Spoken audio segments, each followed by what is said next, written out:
어르신 여러분, 오늘도 건강하게 하루를 보내고 계신가요? 식사 후에 어떤 일을 하고 계시는지 한번 떠올려 보세요.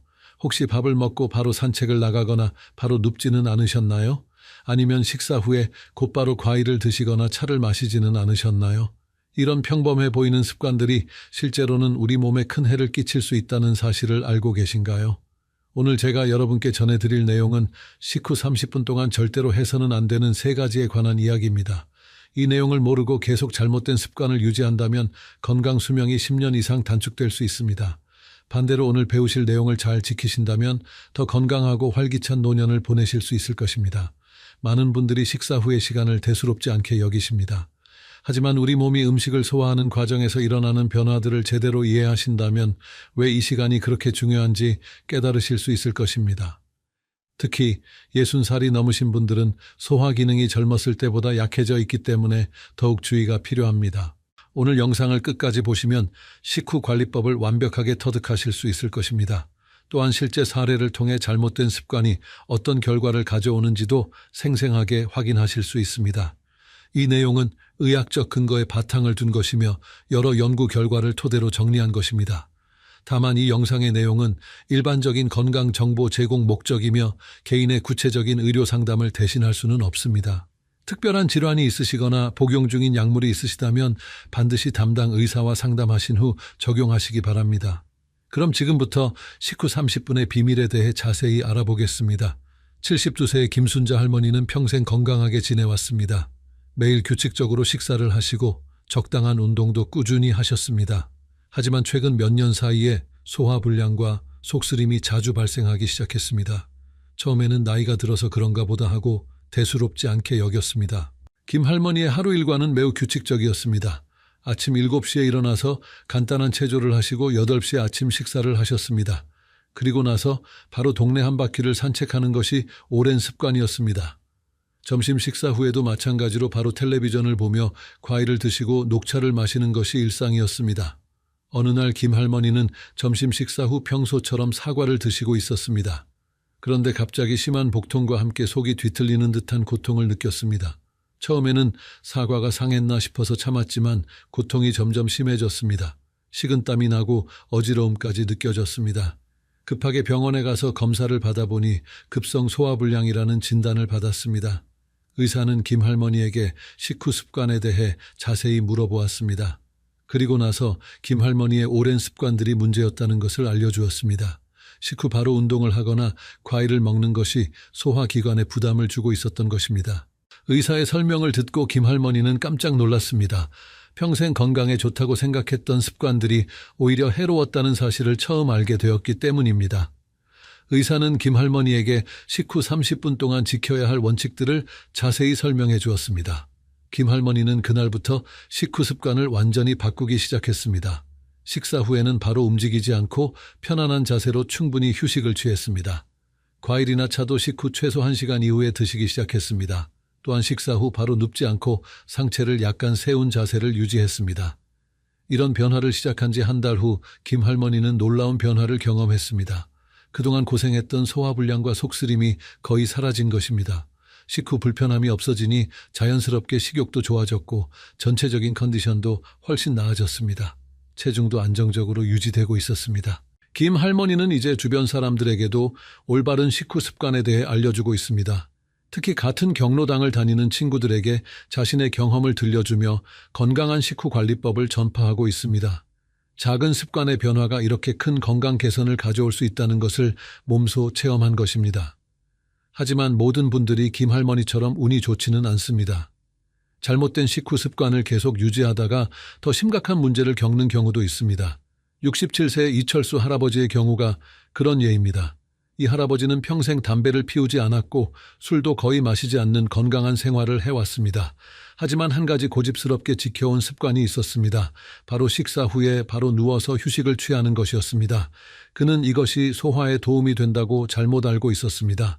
이 할아버지는 매 식사 후마다 바로 침대에 누워서 30분에서 1시간 정도 휴식을 취했습니다. 때로는 그대로 잠이 들기도 했습니다. 또한 식후에 바로 진한 커피나 홍차를 마시는 것도 빼놓지 않았습니다. 카페인이 소화를 도와준다고 잘못 생각했기 때문입니다. 이런 습관을 20년 넘게 유지하다가 이 할아버지에게 문제가 생기기 시작했습니다. 처음에는 가벼운 역류성 식도염 증상이 나타났습니다. 가슴이 쓰리고 신물이 올라오는 증상이었습니다. 하지만 대수롭지 않게 여기고 제산제만 복용하며 지냈습니다.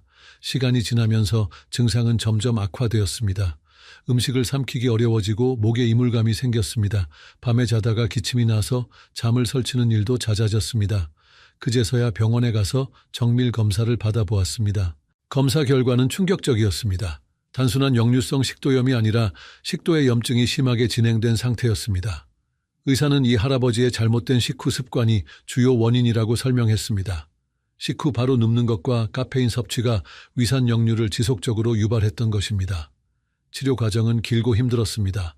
약물 치료와 함께 생활 습관을 완전히 바꿔야 했습니다. 식후 최소 3시간은 눕지 않아야 했고 카페인 섭취도 크게 제한해야 했습니다. 또한 식사량도 조절하고 자극적인 음식은 피해야 했습니다. 이 할아버지의 경우처럼 잘못된 식후 습관이 만성화되면 되돌리기 어려운 건강 문제로 이어질 수 있습니다. 특히 고령자의 경우 회복 속도가 느리고 합병증 위험도 높기 때문에 더욱 주의가 필요합니다. 예방이 최선의 치료라는 말이 여기에 딱 맞습니다. 식후 관리가 왜 이렇게 중요한지 우리 몸의 소화 과정을 통해 자세히 알아보겠습니다. 음식을 먹으면 우리 몸에서는 복잡하고 정교한 소화 과정이 시작됩니다. 이 과정을 이해하시면 왜 식후 30분이 그렇게 중요한지 깨달으실 수 있을 것입니다. 음식이 입으로 들어오면 가장 먼저 침과 섞이면서 소화가 시작됩니다. 침에 들어있는 아밀라아제라는 효소가 탄수화물을 분해하기 시작합니다. 그리고 음식을 씹는 과정에서 음식물이 잘게 부서져서 소화가 더 쉬워집니다. 삼킨 음식은 식도를 통해 위로 내려갑니다. 이때 위에서는 이미 소화를 준비하고 있습니다.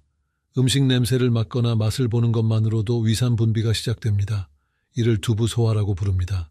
실제로 음식이 위에 도착하기 전부터 소화 준비가 되어 있는 것입니다. 음식이 위에 도달하면 본격적인 소화가 시작됩니다. 위벽에서 분비되는 위산은 산도가 매우 강합니다. 이 강한 산성은 음식물을 분해하고 세균을 죽이는 역할을 합니다. 또한 펩신이라는 효소가 단백질을 분해하기 시작합니다. 위에서 일어나는 소화 과정은 생각보다 복잡합니다. 위벽의 근육이 규칙적으로 수축하면서 음식물을 잘 섞어줍니다. 이런 움직임을 위연동 운동이라고 합니다. 이 과정에서 음식물은 죽 같은 상태로 변하게 됩니다. 위에서 충분히 소화된 음식물은 소장으로 넘어갑니다. 소장에서는 췌장과 간에서 만들어진 소화 효소들이 본격적으로 작동합니다. 췌장에서 나오는 췌장에게는 여러 종류의 효소가 들어있어서 탄수화물, 단백질, 지방을 모두 분해할 수 있습니다. 간에서 만들어지는 담즙은 지방 소화에 특히 중요합니다. 담즙은 지방을 작은 입자로 만들어서 효소가 더 잘 작용할 수 있게 도와줍니다. 마치 세제가 기름때를 분해하는 것과 비슷한 원리입니다. 이 모든 소화 과정이 원활하게 진행되려면 충분한 혈액 공급이 필요합니다. 식후에는 소화기관으로 혈액이 집중적으로 몰립니다. 평소보다 3배에서 4배 정도 더 많은 혈액이 소화기관으로 공급됩니다. 이것이 바로 식후에 졸음이 오는 이유입니다. 이처럼 소화 과정에서는 우리 몸의 많은 자원이 소화기관에 집중됩니다. 이때 다른 활동을 하게 되면 소화에 필요한 에너지와 혈액이 분산됩니다. 그 결과 소화 불량이나 다른 문제가 발생할 수 있습니다. 특히 고령자의 경우 소화 기능이 젊었을 때보다 약해져 있습니다. 위산 분비량이 줄어들고 소화 효소의 활성도도 떨어집니다. 또한 위와 장의 근육 활동도 둔해집니다. 따라서 젊었을 때는 문제없던 습관들이 나이가 들면서 문제가 될 수 있습니다. 이제 식후 30분 동안 절대 해서는 안 되는 3가지에 대해 구체적으로 알아보겠습니다. 첫 번째는 바로 격렬한 운동이나 빠른 걸음으로 걷는 것입니다. 많은 분들이 소화를 위해 식후 산책이 좋다고 알고 계시지만 이는 잘못된 상식입니다. 식후 바로 운동을 하면 소화에 필요한 혈액이 근육으로 분산됩니다. 소화기관은 혈액 공급이 부족해져서 제대로 기능하지 못하게 됩니다. 그 결과 음식물이 위에 오래 머물면서 소화불량을 일으킵니다. 또한 위산 역류나 복통을 유발할 수도 있습니다. 2019년 서울대학교 의과대학에서 발표한 연구에 따르면 식후 즉시 운동을 한 그룹은 그렇지 않은 그룹에 비해 소화시간이 평균 40분 더 길었습니다. 또한 소화불량 증상을 호소하는 비율도 3배 이상 높았습니다. 특히 빠른 걸음이나 조깅 같은 운동은 더욱 위험합니다. 몸이 위아래로 흔들리면서 위 속에 음식물이 역류할 수 있습니다. 이는 역류성 식도염의 직접적인 원인이 됩니다. 또한 횡격막의 움직임이 커지면서 위를 압박해서 소화를 방해합니다. 올바른 방법은 식후 최소 30분은 편안한 자세로 휴식을 취하는 것입니다. 그 후에 천천히 가벼운 산책을 시작하는 것이 좋습니다. 산책할 때도 빠르게 걷지 말고 평소 걷는 속도보다 느리게 걷는 것이 중요합니다. 이렇게 하면 소화를 돕는 동시에 혈당 조절에도 도움이 됩니다. 두 번째로 절대 해서는 안 되는 것은 식후 바로 과일을 먹거나 차를 마시는 것입니다. 많은 분들이 식후 후식으로 과일을 드시거나 소화를 돕기 위해 차를 마시십니다. 하지만 이는 오히려 소화를 방해하는 행동입니다. 과일에는 과당이라는 단순당이 많이 들어 있습니다. 이 과당은 다른 음식보다 빠르게 소화되어야 합니다. 그런데 위에 다른 음식물이 있으면 과일이 제때 소화되지 못하고 발효되기 시작합니다. 이 과정에서 가스가 발생하고 복부 팽만감이나 복통을 유발합니다. 또한 과일의 산성 성분이 위상과 만나면 위벽을 자극할 수 있습니다. 특히 감귤류나 신과일의 경우 이런 문제가 더 심하게 나타납니다. 2021년 대한소화계약회의 연구에 따르면 식후 즉시 과일을 섭취한 그룹에서 위장장애 발생률이 2배 이상 높았습니다. 차 역시 마찬가지 문제가 있습니다. 특히 녹차나 홍채에 들어있는 탄닌 성분은 철분 흡수를 방해합니다. 식사로 섭취한 철분이 제대로 흡수되지 못해서 빈혈의 원인이 될 수 있습니다. 또한 카페인 성분이 위산 분비를 자극해서 위벽을 손상시킬 수 있습니다.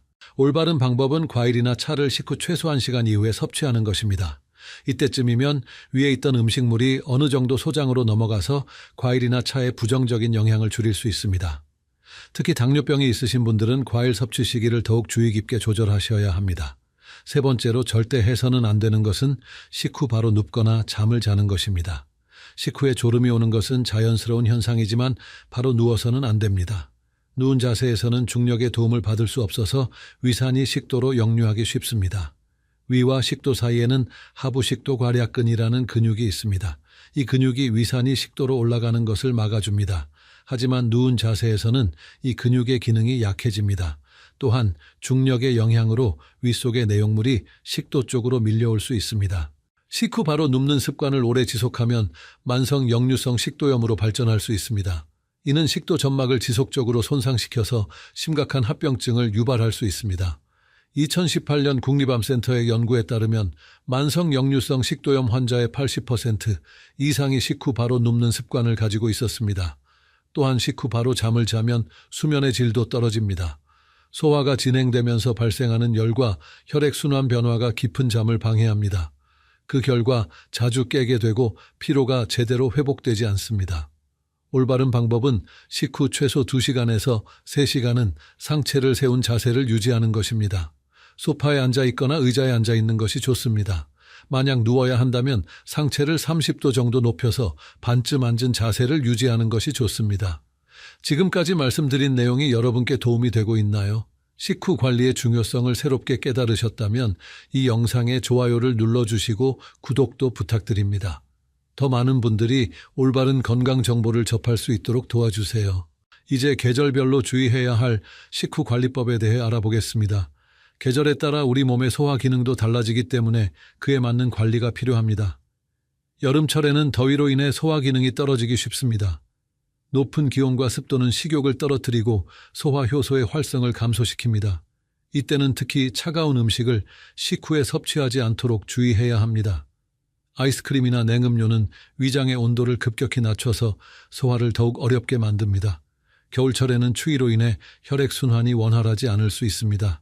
이때는 식후에 따뜻한 곳에서 휴식을 취하는 것이 중요합니다. 하지만 너무 뜨거운 음식이나 음료는 피하는 것이 좋습니다. 위벽을 자극해서 염증을 유발할 수 있기 때문입니다. 봄과 가을에는 비교적 소화 기능이 안정적입니다. 하지만 환절기에는 면역력이 떨어지기 쉬우므로 더욱 주의 깊은 식후 관리가 필요합니다. 특히 알레르기가 있으신 분들은 식후 증상이 악화될 수 있으므로 평소보다 더 조심스럽게 관리하셔야 합니다. 만성 질환이 있으신 분들은 더욱 세심한 주의가 필요합니다. 당뇨병이 있으신 분들은 식후 혈당 관리가 매우 중요합니다. 식후 바로 운동을 하면 혈당이 급격히 떨어질 수 있어 위험합니다. 반대로 바로 누우면 혈당이 오래 높은 상태로 유지될 수 있습니다. 고혈압이 있으신 분들도 식후 관리가 중요합니다. 식후에는 혈압이 일시적으로 떨어지는 식후 저혈압이 발생할 수 있습니다. 이때 갑자기 일어나거나 움직이면 어지러움이나 실신을 일으킬 수 있습니다. 따라서 식후에는 천천히 움직이고 충분한 휴식을 취하는 것이 중요합니다. 심장 질환이 있으신 분들은 식후 심장에 부담을 주지 않는 것이 중요합니다. 식후에는 심장 박동수가 증가하고 혈액 순환량도 늘어납니다. 이때 무리한 활동을 하면 심장에 과부하를 줄 수 있습니다. 따라서 식후 최소 1시간은 안정을 취하는 것이 좋습니다. 약물을 복용하시는 분들도 식후 관리에 주의가 필요합니다. 일부 약물은 식후 복용 시 효과가 달라질 수 있습니다. 또한 소화 과정에서 약물의 흡수율이 변할 수 있습니다. 따라서 복용 중인 약물에 대해 의사나 약사와 상담하시는 것이 좋습니다. 이제 여러분들이 자주 궁금해하시는 질문들에 대해 답변해 드리겠습니다. 첫 번째 질문은 식후 얼마나 기다려야 운동을 할 수 있느냐는 것입니다. 일반적으로 가벼운 산책은 식후 30분 후부터 가능합니다. 하지만 본격적인 운동은 식후 2시간 이후에 하시는 것이 안전합니다. 운동 강도가 높을수록 더 오랜 시간을 기다리셔야 합니다. 수영이나 달리기 같은 격렬한 운동은 식후 3시간 이후에 하시는 것을 권합니다. 두 번째 질문은 식후 물을 마셔도 되는지에 대한 것입니다. 적당량의 미지근한 물은 괜찮습니다. 하지만 너무 많은 양의 물을 마시면 위산이 희석되어 소화에 방해가 될 수 있습니다. 식후에는 1컵 정도의 따뜻한 물을 천천히 마시는 것이 좋습니다. 차가운 물이나 탄산음료는 피하시는 것이 좋습니다. 세 번째 질문은 식후 바로 양치질을 해도 되는지에 대한 것입니다. 식후 바로 양치질을 하는 것은 권하지 않습니다. 식사 후에는 입안이 산성으로 변하는데 이때 바로 양치질을 하면 치아 표면이 손상될 수 있습니다. 식후 최소 30분 후에 양치질을 하시거나 물로 입을 헹구는 정도가 좋습니다. 네 번째 질문은 식후 약을 복용해도 되는지에 대한 것입니다.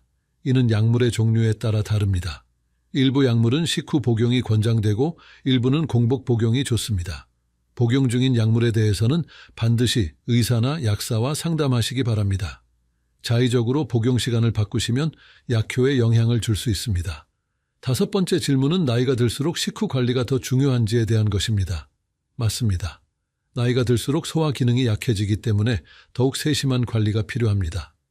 특히 60살 이후에는 위산 분비량이 현저히 줄어들고 소화 효소의 활성도도 떨어집니다.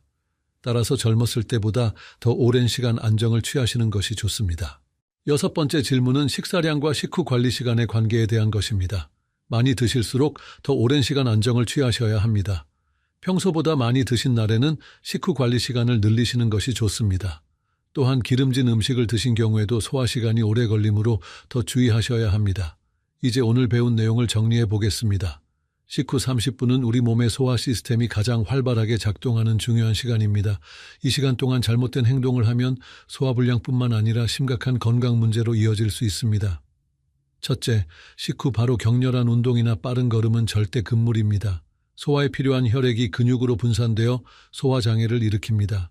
둘째, 식후 즉시 과일이나 차를 섭취하지 마세요. 소화 과정을 방해하고 위장 장애를 유발할 수 있습니다. 셋째, 식후 바로 눕거나 잠자리에 들지 마세요. 위산 역류의 직접적인 원인이 됩니다. 이 세 가지 원칙만 잘 지키셔도 소화 건강이 크게 개선될 것입니다. 작은 습관의 변화가 건강한 노년을 만드는 첫걸음입니다. 오늘부터 7일 동안 이 원칙들을 실천해 보세요. 분명히 몸의 변화를 느끼실 수 있을 것입니다. 매일 식사 후 30분 동안은 편안한 의자에 앉아 휴식을 취하세요. 그 시간을 이용해 감사한 마음으로 하루를 돌아보거나 가벼운 명상을 해보시는 것도 좋습니다. 몸과 마음이 모두 건강해지는 소중한 시간이 될 것입니다. 다음 주에는 아침 공복 시간에 절대 하면 안 되는 5가지 행동에 대해 알려드리겠습니다. 많은 분들이 모르고 계시는 중요한 건강 정보들을 준비하고 있으니 기대해 주세요. 건강한 하루를 위한 올바른 아침 루틴에 대해 자세히 다룰 예정입니다. 이 영상이 도움이 되셨다면 좋아요와 구독 버튼을 눌러주세요. 여러분의 건강한 노년을 위해 앞으로도 유용한 정보들을 계속 전해드리겠습니다. 댓글로 궁금한 점이나 경험담도 공유해 주시면 다음 영상 제작에 큰 도움이 됩니다. 다시 한번 강조드리지만 오늘 말씀드린 내용은 일반적인 건강 정보이며 개인의 특별한 상황에 따라 달라질 수 있습니다. 만성질환이 있으시거나 약물을 복용 중이시라면 반드시 담당 의사와 상담하신 후 적용하시기 바랍니다. 여러분의 건강한 내일을 위해 오늘부터 올바른 식후 습관을 시작해 보세요. 여러분 안녕하세요. 오늘은 어르신들께서 자주 겪으시는 다리 쥐에 대해 말씀드리려고 합니다. 혹시 밤에 갑자기 다리에 쥐가 나서 깜짝 놀라신 적 있으신가요? 그 순간 느끼는 극심한 통증 때문에 잠에서 깨어 고통스러워하신 분들이 정말 많으실 겁니다. 오늘 이 시간에는 의학적으로 검증된 방법으로 단 5초 만에 다리 쥐를 해결하는 놀라운 방법을 알려드리겠습니다. 이 방법을 알고 계시면 앞으로 다리 쥐 때문에 고생하는 일이 크게 줄어들 것입니다. 더 나아가 왜 다리에 쥐가 나는지, 어떻게 예방할 수 있는지까지 상세하게 설명해 드리겠습니다. 특히 60세 이상 어르신들은 근육량이 감소하고 혈액순환이 원활하지 않아 다리 쥐가 더 자주 발생합니다. 국내 한 연구에 따르면 70세 이상 어르신 중 85%가 다리 쥐를 경험한다고 합니다. 이런 불편함을 겪고 계신 분들께 정말 도움이 될 것입니다. 더욱 놀라운 사실은 다리 쥐로 인해 응급실을 찾는 어르신들이 매년 증가하고 있다는 점입니다. 보건복지부 통계에 따르면 2023년 기준으로 야간 다리 경련으로 응급실을 방문한 60세 이상 환자가 전년 대비 12% 증가했습니다. 이는 단순히 통증만의 문제가 아니라 낙상 위험과도 직결되는 심각한 문제입니다. 그런데 잠깐, 오늘 말씀드릴 내용은 일반적인 건강 정보일 뿐 개인의 구체적인 의학적 진단이나 치료를 대신할 수는 없습니다. 심각한 증상이 지속되거나 다른 질환이 의심되시면 반드시 의료진과 상담하시기 바랍니다. 이 점 꼭 기억해 주시기 바랍니다. 또한 오늘 알려드릴 방법들은 일반적인 근육 경련에 해당하는 내용입니다. 만약 다리 부종, 변색, 지속적인 통증이나 무감각 등이 동반된다면 혈관 질환이나 신경계 문제일 수 있으므로 즉시 의료진의 진료를 받으시기 바랍니다. 그럼 지금부터 다리 쥐의 비밀과 해결법에 대해 자세히 알아보겠습니다. 끝까지 함께 해주신다면 여러분의 건강한 노후에 큰 도움이 될 것입니다. 특히 오늘 영상이 유익하다고 생각되시면 좋아요 버튼을 눌러주시고 더 많은 분들이 볼 수 있도록 구독과 알림 설정도 부탁드립니다. 지난주 응급실에서 근무하던 중 72세 김 할머니를 만났습니다.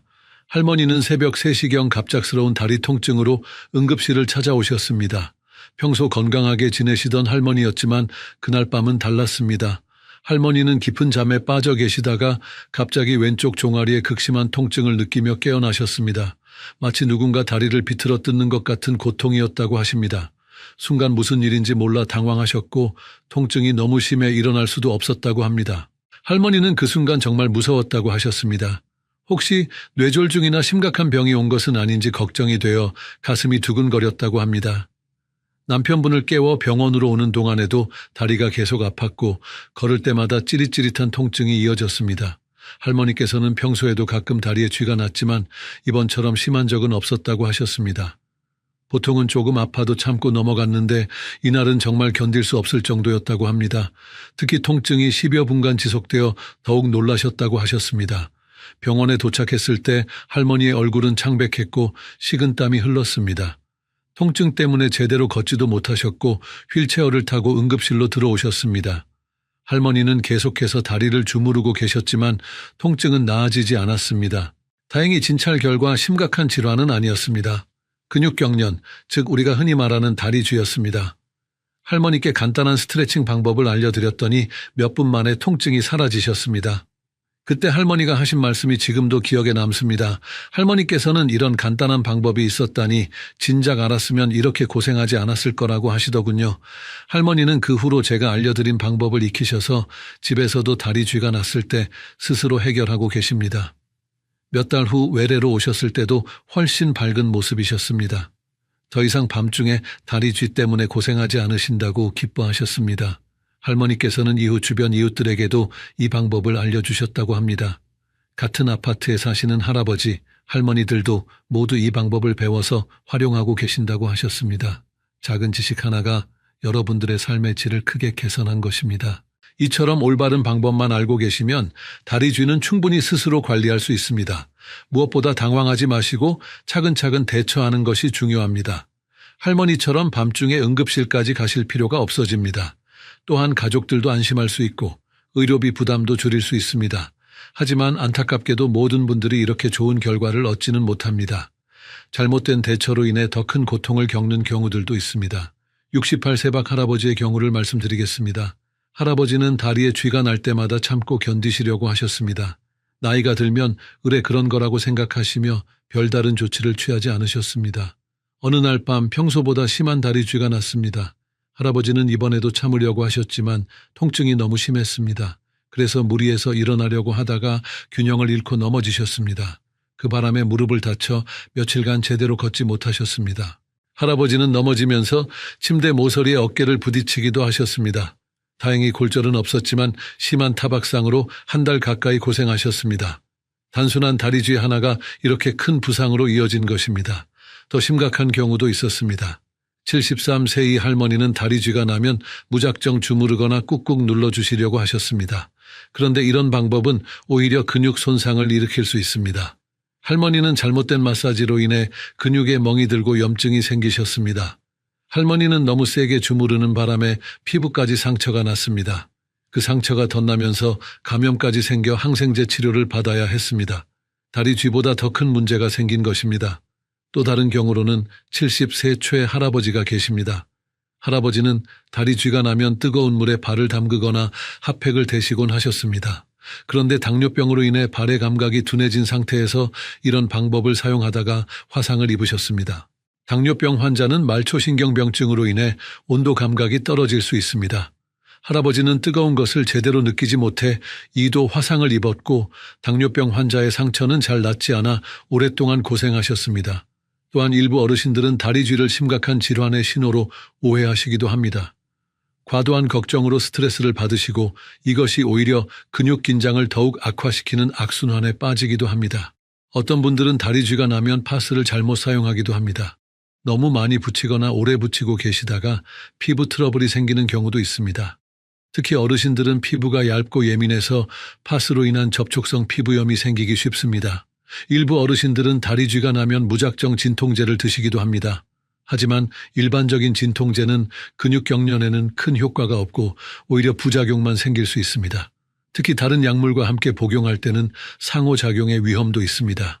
이렇게 잘못된 대처 방법들은 단순한 다리쥐를 더 복잡한 문제로 만들 수 있습니다. 통증이 오래 지속되고 불안감이 커지며 때로는 2차적인 부상까지 입을 수 있습니다.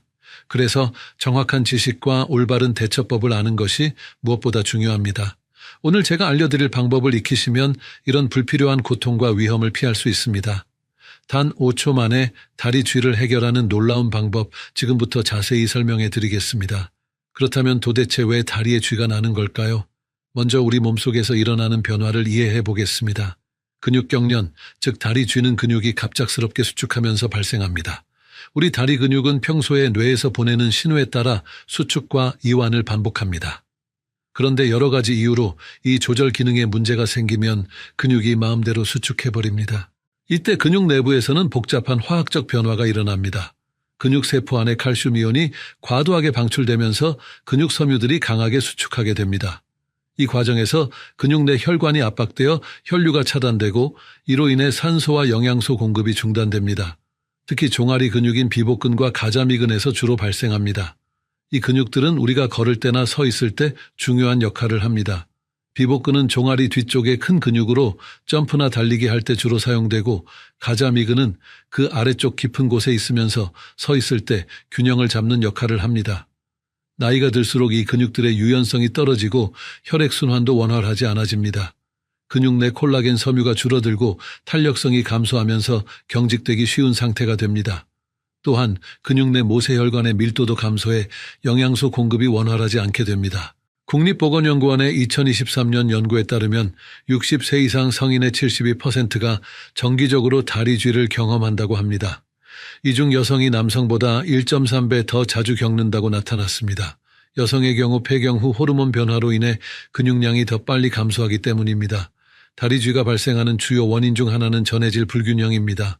우리 몸의 나트륨, 칼륨, 칼슘, 마그네슘 같은 전해질이 부족하거나 균형이 깨지면 근육 기능에 문제가 생깁니다. 특히 마그네슘 부족은 근육 경련과 직접적인 관련이 있습니다. 마그네슘은 근육의 이완에 필수적인 미네랄입니다. 마그네슘이 부족하면 근육이 수축한 후 제대로 이완되지 않아 경련이 발생합니다. 성인의 일일 마그네슘 권장량은 남성 420mg, 여성 320mg인데 대부분의 어르신들이 이보다 적게 섭취하고 계십니다. 탈수도 중요한 원인입니다. 어르신들은 젊은 사람들보다 체내 수분량이 적고 갈증을 잘 느끼지 못합니다. 체내 수분이 단지 2%만 부족해도 근육 기능에 영향을 줄 수 있습니다. 수분이 부족하면 혈액이 끈적해지고 근육으로 가는 산소와 영양소 공급이 원활하지 않습니다. 혈액순환 장애도 큰 요인입니다. 나이가 들면서 혈관의 탄력이 떨어지고 혈액순환이 느려집니다. 특히 다리는 심장에서 가장 멀리 떨어져 있어 혈액순환에 더 큰 영향을 받습니다. 서울대학교 의과대학의 연구에서는 하지 혈액순환 장애가 있는 환자의 91%가 야간 다리 경련을 경험한다고 발표했습니다. 근육 피로와 과사용도 원인이 됩니다. 평소보다 많이 걸었거나 서 있었던 날에 다리 쥐가 더 자주 발생하는 이유입니다. 근육이 피곤할 때는 정상적인 수축과 이완 리듬이 깨지기 쉽습니다. 특히 오랫동안 같은 자세를 유지한 후 갑자기 움직일 때 쥐가 나기 쉽습니다. 약물 부작용으로 인한 경우도 있습니다. 이뇨제, 혈압약, 콜레스테롤 약 등 어르신들이 복용하시는 여러 약물들이 전해질 균형에 영향을 줄 수 있습니다. 특히 티아지드계 이뇨제는 칼륨과 마그네슘 배출을 증가시켜 다리 쥐 발생률을 높입니다. 하지만 이런 경우에도 절대 임의로 약물을 중단하시면 안 됩니다. 당뇨병이나 갑상선 질환, 신장 질환 등의 기저질환도 다리 쥐 발생에 영향을 줍니다. 당뇨병은 말초신경병증을 일으켜 근육 조절 능력을 떨어뜨리고 갑상선 기능 저하증은 근육 대사를 늦춰 경련을 유발할 수 있습니다. 신장 질환은 전해질 균형을 깨뜨려 근육 기능에 문제를 일으킵니다. 정맥류나 하지정맥 부전도 다리 쥐와 관련이 있습니다. 정맥의 판막 기능이 약해지면 혈액이 심장으로 돌아가지 못하고 다리에 정체되어 부종과 함께 근육 경련을 유발할 수 있습니다. 이제 다리 쥐가 왜 주로 밤에 발생하는지 알아보겠습니다. 잠들 때 우리 몸의 혈액순환은 느려지고 근육으로 가는 혈류량도 줄어듭니다. 또한 하루 종일 활동한 근육의 피로가 누적된 상태이기도 합니다. 잠자는 자세도 영향을 줍니다. 발가락을 아래로 향하게 하는 자세로 오래 누워 있으면 종아리 근육이 단축된 상태로 유지됩니다. 이 상태에서 갑자기 몸을 움직이거나 뒤척이면 근육 경련이 발생하기 쉽습니다. 또한 무거운 이불이 발을 누르는 것도 근육 경련의 원인이 될 수 있습니다. 잠들기 전 천 변화도 영향을 줍니다. 천이 떨어지면서 근육의 유연성이 감소하고 혈액순환이 느려져 쥐가 나기 쉬운 환경이 만들어집니다. 그럼 이제 가장 중요한 해결책에 대해 말씀드리겠습니다. 첫 번째 해결책은 즉각적인 스트레칭 방법입니다. 다리에 쥐가 났을 때 단 5초 만에 통증을 완화시킬 수 있는 방법입니다. 종아리에 쥐가 났을 때는 이렇게 하세요. 먼저 침착하게 앉은 자세를 취합니다. 당황하지 마시고 깊게 숨을 들이마신 후 천천히 내쉬세요. 그 다음 아픈 다리를 쭉 펴고 발가락을 몸쪽으로 당겨줍니다. 마치 발등을 정강이 쪽으로 젖히는 느낌으로 하시면 됩니다. 이때 무릎은 굽히지 말고 쭉 펴는 것이 중요합니다. 손으로 발가락을 잡을 수 있다면 더욱 좋습니다. 발가락을 손으로 잡고 천천히 몸쪽으로 당겨주세요. 이 동작을 5초간 유지하면 대부분의 경우 근육 경련이 완화됩니다. 연세대학교 의과대학 스포츠의학과에서 실시한 연구에 따르면 이 방법의 즉각적인 효과는 93%에 달한다고 합니다. 만약 발가락에 손이 닿지 않는다면 수건이나 타월을 이용하세요. 수건을 발바닥에 걸치고 양끝을 손으로 잡아 몸쪽으로 당겨주면 됩니다. 이 방법도 동일한 효과를 얻을 수 있습니다.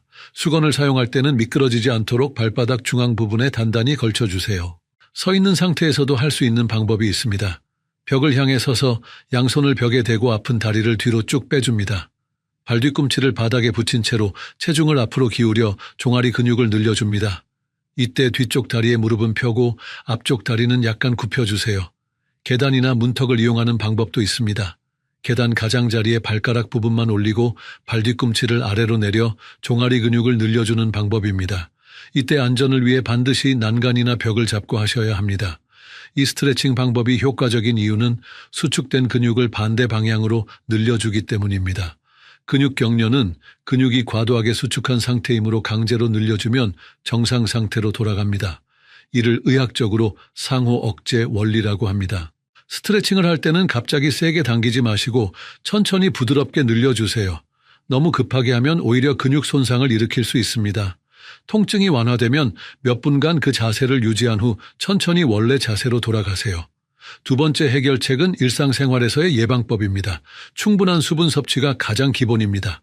하루에 8잔 정도의 물을 마시는 것이 좋습니다. 이는 약 2리터에 해당하는 양입니다. 특히 활동량이 많은 날이나 날씨가 더운 날에는 더 많이 마셔야 합니다. 운동을 하거나 많이 걸은 날에는 10잔 이상 마시는 것이 좋습니다. 하지만 수분 섭취에도 요령이 있습니다. 한 번에 많이 마시기보다는 조금씩 자주 마시는 것이 좋습니다. 1시간에 한 잔 정도씩 나누어 마시세요. 단, 취침 직전에는 과도한 수분 섭취를 피하시는 것이 좋습니다. 잠들기 2시간 전부터는 수분 섭취를 줄여주세요. 전해질 균형을 맞추는 것도 중요합니다. 바나나, 오렌지, 시금치, 견과류 등 칼륨과 마그네슘이 풍부한 음식을 드세요. 바나나 한 개에는 약 400mg의 칼륨이 들어있고 아몬드 한 줌에는 약 80mg의 마그네슘이 포함되어 있습니다. 특히 마그네슘은 근육 이완에 직접적인 도움이 됩니다. 하루 마그네슘 권장량은 성인 남성 420mg, 여성 320mg입니다. 마그네슘이 풍부한 음식으로는 시금치, 아몬드, 캐슈넛, 다크초콜릿, 아보카도 등이 있습니다. 이런 음식들을 꾸준히 드시면 다리 쥐 예방에 큰 도움이 됩니다. 칼슘도 근육 수축과 이완에 중요한 역할을 합니다. 하루 칼슘 권장량은 성인 기준 700mg에서 1000mg입니다. 우유, 치즈, 요구르트 같은 유제품과 멸치, 김, 브로콜리 등의 칼슘이 풍부합니다. 하지만 칼슘만 많이 드시면 안 되고 마그네슘과 함께 균형 있게 섭취하셔야 합니다. 규칙적인 운동도 도움이 됩니다. 가벼운 산책이나 수영, 스트레칭 등이 좋습니다. 운동은 근육을 강화하고 혈액순환을 개선해 다리쥐 예방에 효과적입니다. 미국 스포츠의학회에서는 주 3회 이상 30분씩 중강도 운동을 권장합니다. 산책의 경우 하루 6,000보에서 10,000보 정도가 적당합니다. 너무 무리하지 마시고 본인의 체력에 맞춰 점진적으로 늘려가세요. 수영은 관절에 부담을 주지 않으면서도 전신 근육을 고르게 발달시킬 수 있는 좋은 운동입니다. 일주일에 2번 정도 30분씩 하시면 됩니다. 잠자기 전 간단한 스트레칭을 습관화하세요. 종아리와 허벅지 뒤쪽 근육을 부드럽게 늘려주는 동작을 5분 정도 하시면 됩니다. 벽에 기대어 종아리 스트레칭을 하거나 침대에 앉아서 다리를 펴고 발가락을 당기는 동작을 반복하세요. 이렇게 하면 잠들기 전 근육의 긴장을 완화할 수 있습니다. 발목 돌리기 운동도 효과적입니다. 침대에 누워서 발목을 시계 방향으로 10번, 반시계 방향으로 10번 돌려주세요.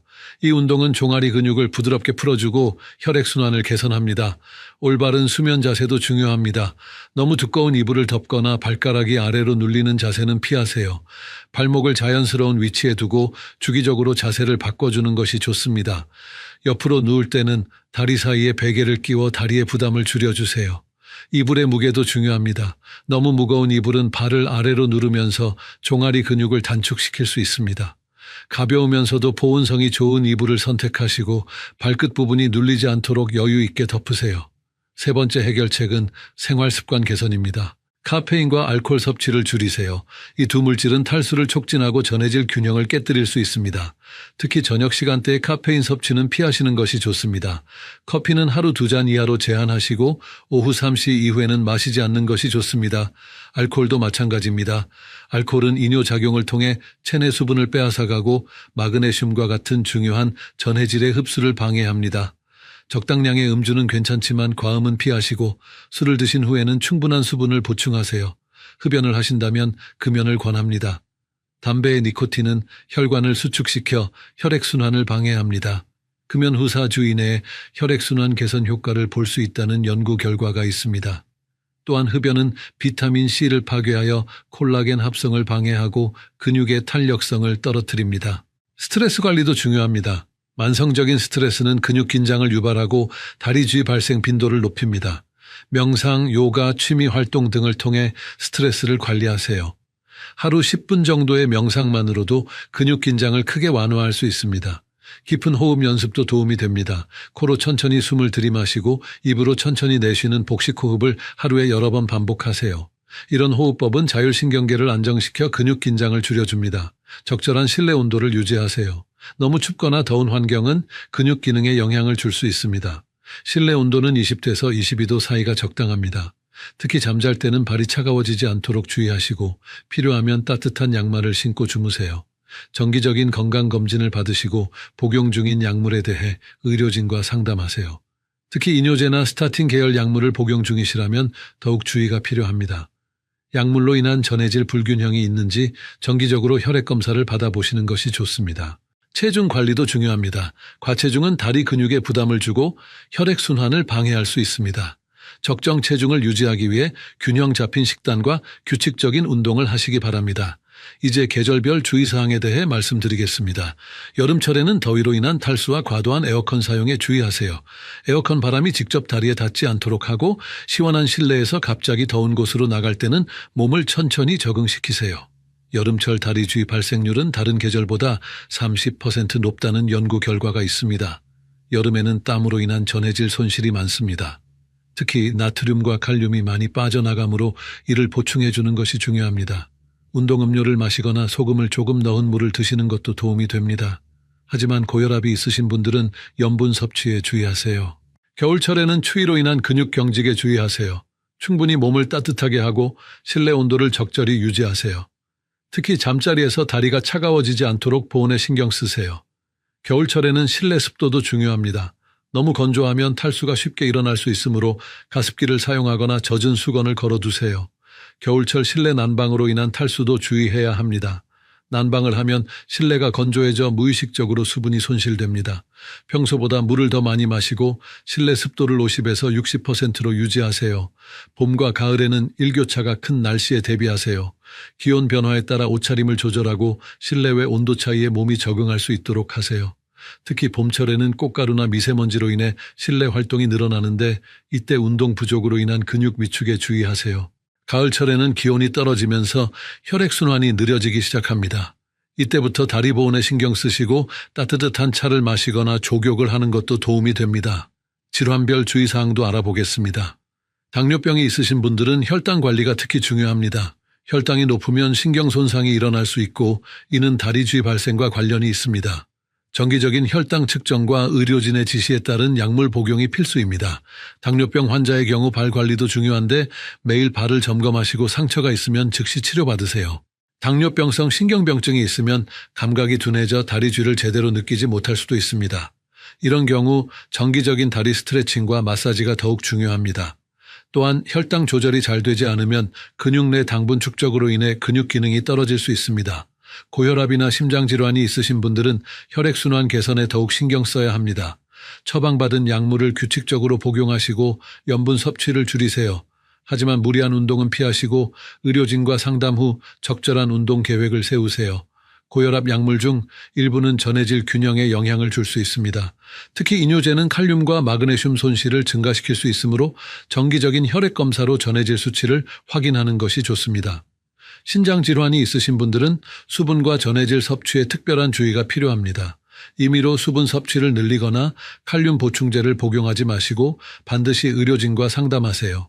신장 기능이 떨어지면 칼륨 배출이 잘 되지 않아 고칼륨 혈증이 올 수 있습니다. 신장 질환 환자는 인과 칼륨 제한이 필요할 수 있으므로 식단 관리에도 주의가 필요합니다. 영양사와 상담하여 개인에게 맞는 식단을 짜는 것이 좋습니다. 갑상선 질환이 있으신 분들도 주의가 필요합니다. 갑상선 기능 항진증은 근육 약화를 일으킬 수 있고 갑상선 기능 저하증은 근육 경직을 유발할 수 있습니다. 갑상선 호르몬 수치를 정기적으로 확인하고 적절한 치료를 받으세요. 약물 복용 시기와 관련해서도 말씀드리겠습니다. 마그네슘 보충제를 복용하신다면 저녁 식사 후나 취침 전에 드시는 것이 좋습니다. 마그네슘은 근육 이완 효과가 있어 밤에 복용하면 다리쥐 예방에 더 효과적입니다. 하지만 빈속에 복용하면 설사를 할 수 있으므로 식후에 복용하세요. 칼슘 보충제는 마그네슘과 함께 복용하시는 것이 좋습니다. 칼슘과 마그네슘의 비율은 2대1 정도가 적당합니다. 칼슘은 공복에 복용하면 흡수가 잘 되지 않으므로 식사와 함께 복용하세요. 하지만 보충제 복용 전에는 반드시 의료진과 상담하시기 바랍니다. 혈압약이나 이뇨제를 복용 중이시라면 정기적으로 전해질 수치를 확인하세요. 특히 칼륨 수치 변화에 주의가 필요합니다. 이뇨제로 인해 칼륨이 부족해지면 다리쥐가 더 자주 발생할 수 있습니다.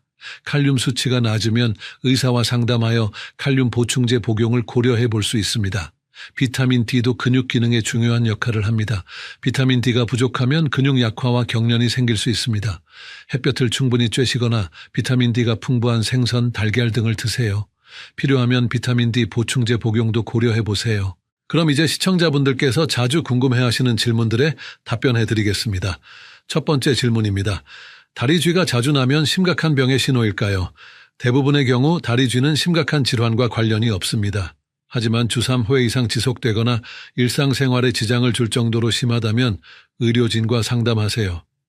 특히 다리 부종, 색깔 변화, 만성적인 통증이 함께 나타난다면 혈관 질환을 의심해 볼 수 있습니다. 혈전이나 동맥경화로 인한 혈액순환 장애가 있으면 다리 쥐와 함께 다리가 차갑거나 창백해질 수 있습니다. 또한 걸을 때 종아리 통증이 생기고 쉬면 나아지는 간헐성 파행이 나타날 수도 있습니다. 또한 근력 약화나 감각 이상이 동반된다면 신경계 문제일 가능성도 있으므로 정확한 진단을 받아보시는 것이 좋습니다. 척추관 협착증이나 디스크 질환도 다리 쥐와 유사한 증상을 일으킬 수 있습니다. 만약 다리 쥐와 함께 발열, 심한 부종, 피부 발적 등이 나타난다면 즉시 병원을 방문하세요. 이런 증상들은 심부정맥 혈전증이나 봉과지겸 같은 응급 상황일 수 있습니다. 두 번째 질문입니다. 마사지나 찜질이 도움이 될까요? 급성기에는 스트레칭이 가장 효과적입니다. 마사지는 쥐가 완전히 풀린 후에 부드럽게 해주시면 도움이 됩니다. 너무 세게 주무르면 오히려 근육 손상을 일으킬 수 있으니 주의하세요. 마사지를 할 때는 심장 방향으로 부드럽게 쓸어 올리듯이 하세요. 마사지 오일이나 로션을 사용하면 마찰을 줄이고 더 부드럽게 할 수 있습니다. 라벤더나 페퍼민트 오일을 희석해서 사용하면 근육 이완 효과를 높일 수 있습니다. 하지만 피부가 예민하신 분들은 패치 테스트를 먼저 해보세요. 찜질의 경우 쥐가 풀린 후 온찜질을 해주시면 혈액순환 개선에 도움이 됩니다. 하지만 급성기에는 찜질보다 스트레칭을 먼저 시행하세요. 온찜질은 15분에서 20분 정도가 적당하고 너무 뜨거우면 화상 위험이 있으니 주의하세요. 족욕도 좋은 방법입니다. 따뜻한 물에 발을 담그고 15분 정도 있으면 혈액순환이 개선되고 근육이 이완됩니다. 물 온도는 40도 정도가 적당하고 당뇨병이 있으신 분들은 온도를 정확히 재서 화상을 예방하세요. 세 번째 질문입니다. 영양제나 보충제가 효과가 있을까요? 마그네슘과 칼슘 보충제는 일정한 효과가 있습니다. 특히 마그네슘 부족으로 인한 다리 쥐에는 효과적입니다. 하지만 무작정 복용하기보다는 혈액 검사를 통해 부족한 성분을 확인한 후 복용하시는 것이 좋습니다. 일반적으로 마그네슘 하루 200에서 400mg 복용이 권장됩니다. 복용 시작 후 2주 정도 지나면 효과를 느낄 수 있습니다. 마그네슘 보충제는 여러 종류가 있는데 마그네슘 글리시네이트나 마그네슘 말레이트가 흡수율이 높고 부작용이 적습니다.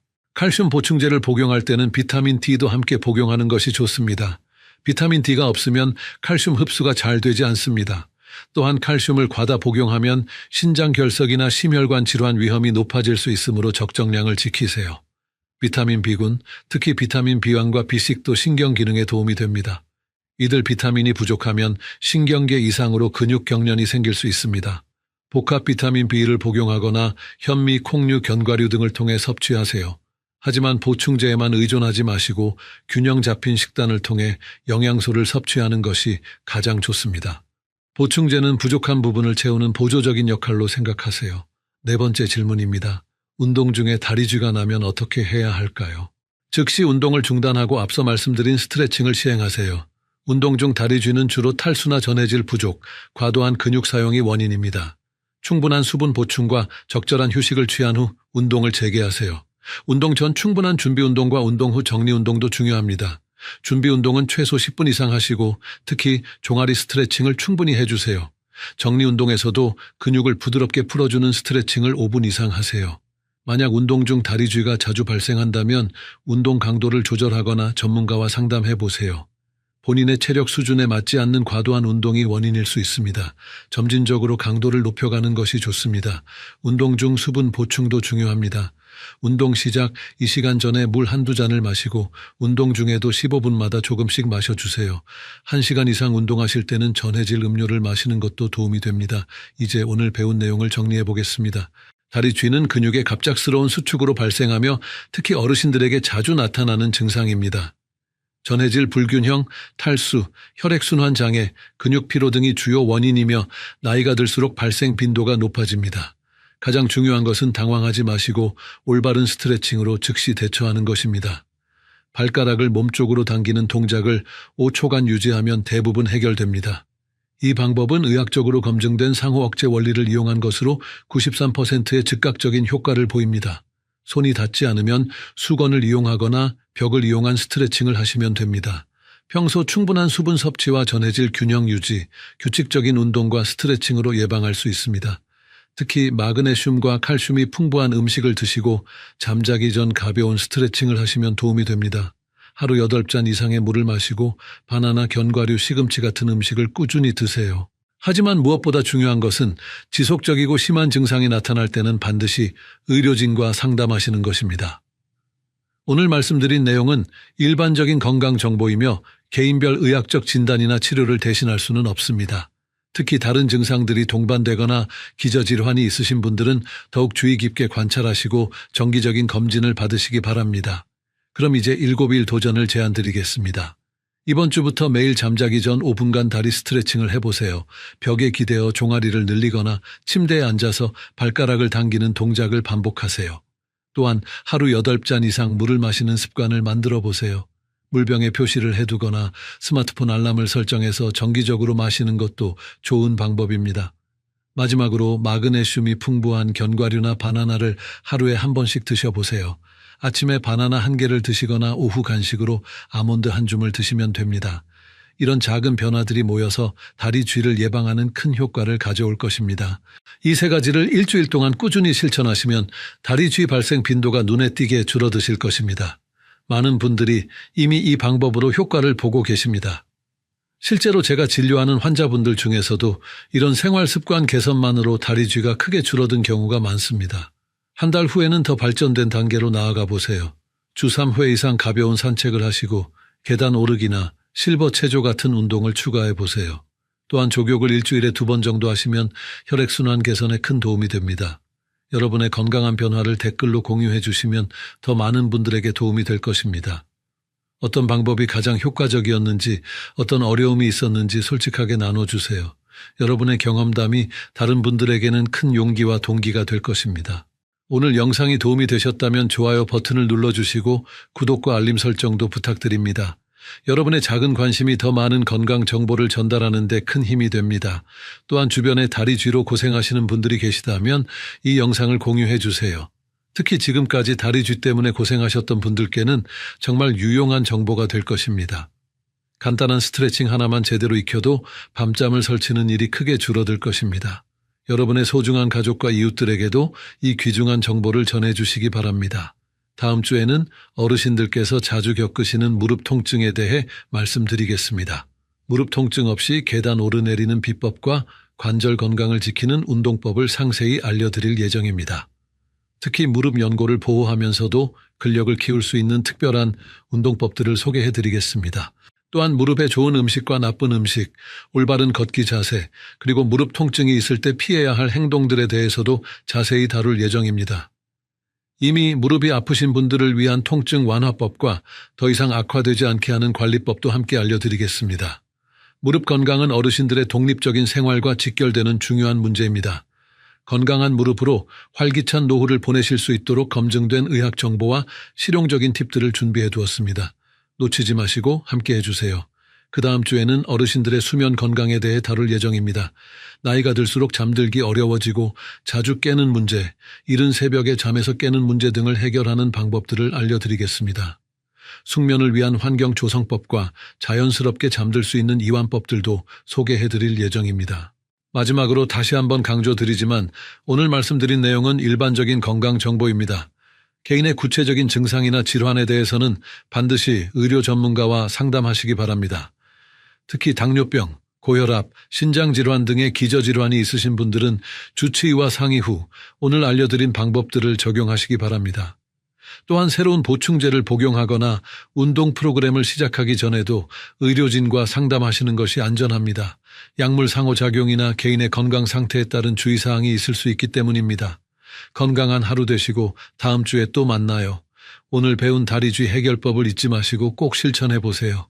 단 5초의 스트레칭이 여러분의 밤잠을 편안하게 만들어줄 것입니다. 감사합니다. 어르신 여러분, 안녕하세요. 오늘은 많은 분들이 고민하고 계신 검버섯에 대해 말씀드리려고 합니다. 거울을 볼 때마다 손등이나 얼굴에 생긴 갈색 반점 때문에 마음이 무거우셨던 적이 있으실 텐데요. 이런 검버섯이 나이가 들면서 자연스럽게 생기는 것이라고 포기하고 계시지는 않으신가요? 사실 많은 어르신들이 검버섯을 그냥 나이 탓으로 돌리며 방치하고 계십니다. 하지만 오늘 제가 알려드릴 방법들을 통해서 집에서도 충분히 검버섯을 엿게 만들고 새로운 검버섯이 생기는 것을 예방할 수 있습니다. 특히 우리 주변에서 쉽게 구할 수 있는 천연 재료들을 활용한 방법들이니까요. 비용 부담도 전혀 없으실 거예요. 한국피부과학회에서 발표한 자료에 따르면 60세 이상 어르신 중에서 87%가 검버섯을 가지고 계신다고 합니다.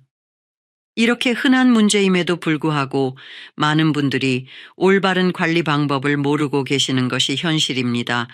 오늘 영상을 끝까지 보시면 검버섯이 왜 생기는지, 어떻게 관리해야 하는지, 그리고 예방하는 방법까지 모든 것을 알게 되실 거예요. 다만 오늘 말씀드리는 내용들은 일반적인 건강 정보로서 개인의 의학적 상담이나 진료를 대체할 수는 없습니다. 피부에 이상이 있거나 특별한 질환이 있으신 분들은 반드시 전문의와 상담하시기 바랍니다. 그럼 지금부터 검버섯과의 전쟁에서 승리하는 비법들을 하나씩 알아보겠습니다. 먼저 72세 김순덕 할머니의 이야기를 들려드리겠습니다.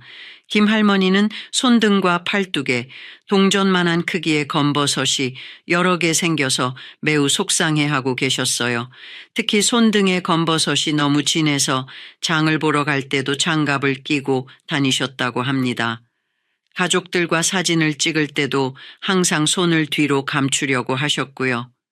김 할머니는 처음에 값비싼 화장품들을 여러 개 사서 발라보셨지만 별다른 효과를 보지 못하셨습니다. 그러던 중에 이웃 할머니로부터 알로에베라를 활용한 천연 관리법을 들으시게 되었어요. 반신반의하면서도 집에서 키우던 알로에베라 잎을 따서 개를 발라보기 시작하셨습니다. 처음 한 달 동안은 큰 변화를 느끼지 못하셨어요.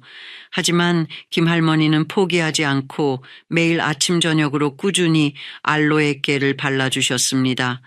그리고 2달째부터 조금씩 변화가 나타나기 시작했어요. 검버섯의 색깔이 조금씩 연해지는 것을 느끼셨다고 합니다. 3달이 지나자 정말 놀라운 일이 일어났습니다. 가장 큰 검버섯이 거의 절반 정도로 옅어졌고 작은 검버섯들은 거의 눈에 띄지 않을 정도가 되었어요. 김 할머니는 이제 장갑 없이도 당당하게 손을 내밀 수 있게 되셨고 가족 사진을 찍을 때도 환하게 웃으시며 손을 자연스럽게 내놓으실 수 있게 되었습니다. 김 할머니가 사용한 방법은 정말 간단했습니다. 매일 아침 세안 후와 저녁 잠자리에 들기 전에 알로에베라 잎을 잘라서 나오는 투명한 깨를 검버섯 부위에 발라주는 것이었어요. 알로에베라에는 알로인과 알로에모딘이라는 성분이 들어있는데 이 성분들이 피부 재생을 돕고 멜라닌 색소 생성을 억제하는 효과가 있다고 알려져 있습니다. 더욱 놀라운 것은 김 할머니가 알로에베라 관리와 함께 식단도 조절하셨다는 점입니다. 비타민C가 풍부한 키위와 귤을 매일 드시고 항산화 성분이 많은 녹차를 하루 3잔씩 마시셨어요.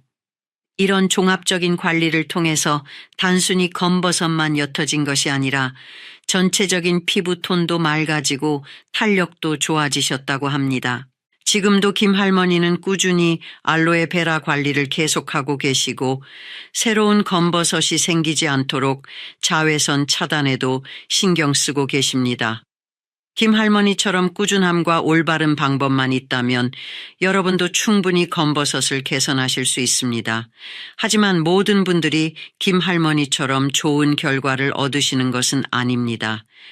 68세 박철수 할아버지의 경우를 보면 검버섯을 제대로 관리하지 않았을 때 어떤 문제가 생길 수 있는지 알 수 있어요.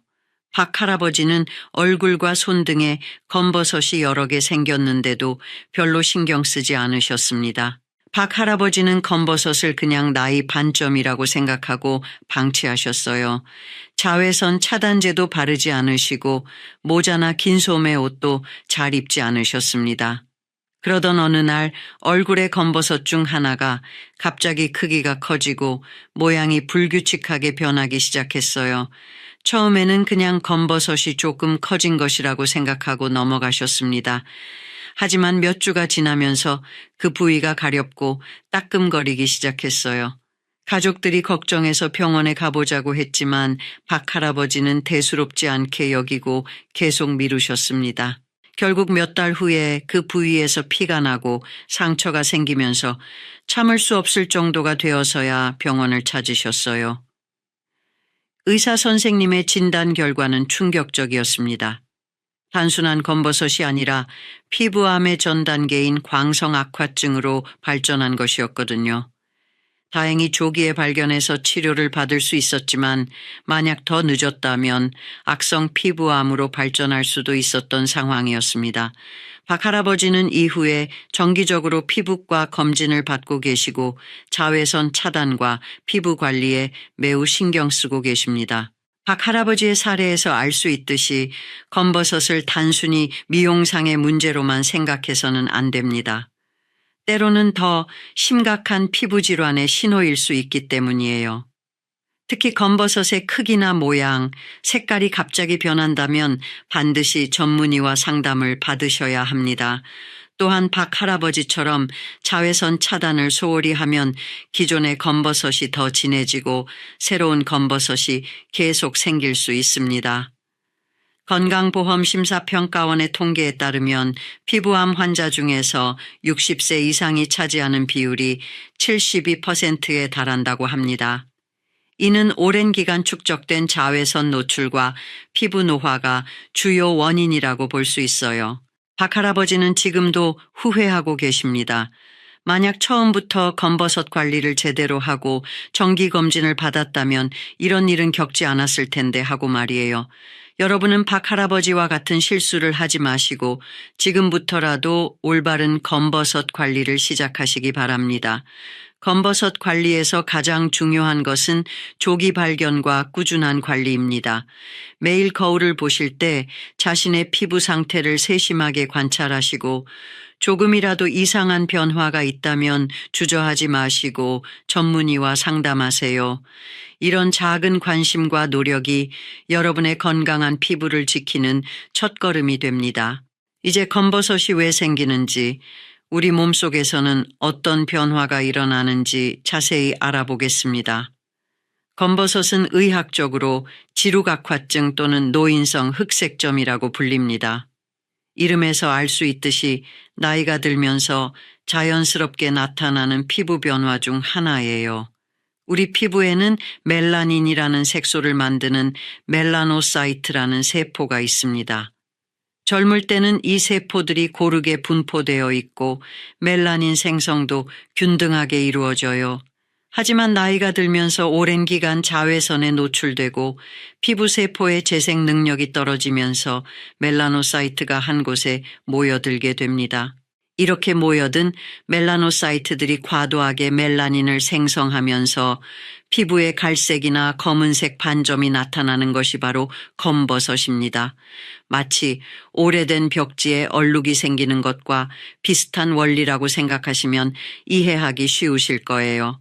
검버섯이 주로 손등, 얼굴, 어깨 등 부위에 생기는 이유도 바로 이 때문입니다.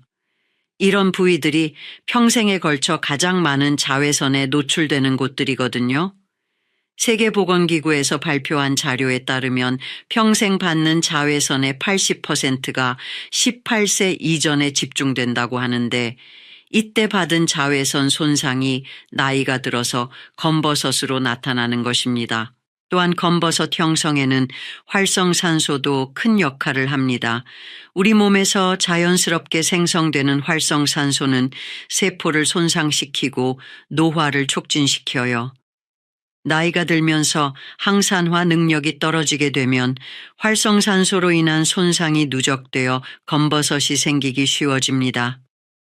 검버섯의 특징을 정확히 아는 것도 중요합니다.